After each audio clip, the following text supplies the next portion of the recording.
Hello viewers, আসসালামু আলাইকুম। আশা করি সকলেই ভালো আছেন। আজকে দেখাবো জাতীয় কবি কাজী নজরুল ইসলামের স্মৃতিবিজড়িত নজরুল একাডেমি মাঠের ভিডিও। আর আসন্ন 11ই জ্যৈষ্ঠ উপলক্ষে জাতীয় কবি কাজী নজরুল ইসলামের স্মৃতিবিজড়িত এই নজরুল একাডেমি মাঠে অনুষ্ঠিত হবে নজরুল জন্মজয়ন্তী। ময়মনসিংহ জেলার ত্রিশালে, যেখানে মিশে আছে বিদ্রোহী কবি কাজী নজরুল ইসলামের শৈশবের স্মৃতি, প্রকৃতির শান্ত স্নিগ্ধ পরিবেশ, বেড়ে ওঠা এই মানুষটির পরবর্তীতে বাংলা সাহিত্যকে দিয়েছেন নতুন এক দিগন্ত। ত্রিশালের সবুজ শ্যামল প্রান্তর যেন আজও সেই বিপ্লবী কবির পদধ্বনি শুনতে পায়। কবি নজরুলের স্মৃতিবিজড়িত স্থানগুলোর মধ্যে অন্যতম হলো কাজী শিমলা গ্রাম। এখানেই কেটেছে তার দুরন্ত শৈশবের অনেকটা সময়।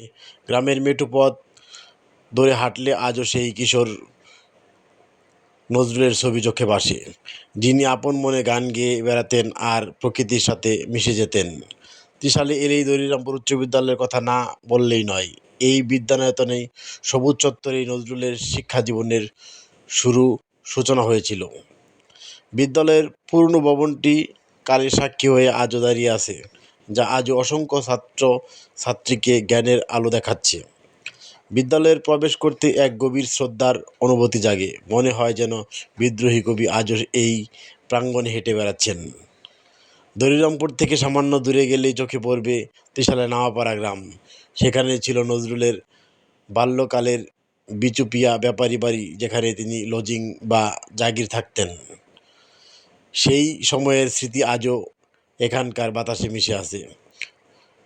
ধন্যবাদ পুলিশ কর্মকর্তা কাজী রফিকুল্লাহ সাহেবকে, যার আন্তরিকতায় অতিথিয়তায় নজরুলের জীবনে কতটা প্রভাব ফেলেছিল তা এখানকার মানুষের মুখে আজও শোনা যায়। জাতীয় কবি কাজী নজরুল ইসলামের নামে বিশ্ববিদ্যালয়, নজরুল ডিগ্রি কলেজ, নজরুল বালিকা উচ্চ বিদ্যালয়, নজরুল একাডেমি সহ অসংখ্য শিক্ষা প্রতিষ্ঠান ত্রিশালে গড়ে উঠেছে এই জাতীয় কবির নামে। আর 11ই জ্যৈষ্ঠ এই নজরুল একাডেমি মাঠে ত্রিশালের মানুষের প্রাণের উৎসব তৈরি হয় এই নজরুল জন্মজয়ন্তীকে ঘিরে। তাই আগামী দিনে আরও সুন্দরভাবে যেন জাতীয়ভাবে যেন আবার ফিরে আসে নজরুল জন্মজয়ন্তী, এটাই আমাদের দাবি থাকবে। আর এবার কর্তৃপক্ষকে আন্তরিক ধন্যবাদ। এই নজরুল জন্মজয়ন্তী আবারও সেই অডিটোরিয়াম থেকে ঘুরিয়ে এনে আবারও খোলা মাঠে মঞ্চ তৈরি করে এই নজরুল জন্মজয়ন্তী অনুষ্ঠানটি করার জন্য। নজরুল জন্মজয়ন্তীর শেষ আপডেট আমরা আমাদের ভিডিওতে আপনাদেরকে জানিয়ে দিলাম। সকলেই আসবেন, সকলের দাওয়াত রইল এই ত্রিশালের নজরুল জন্মজয়ন্তীতে।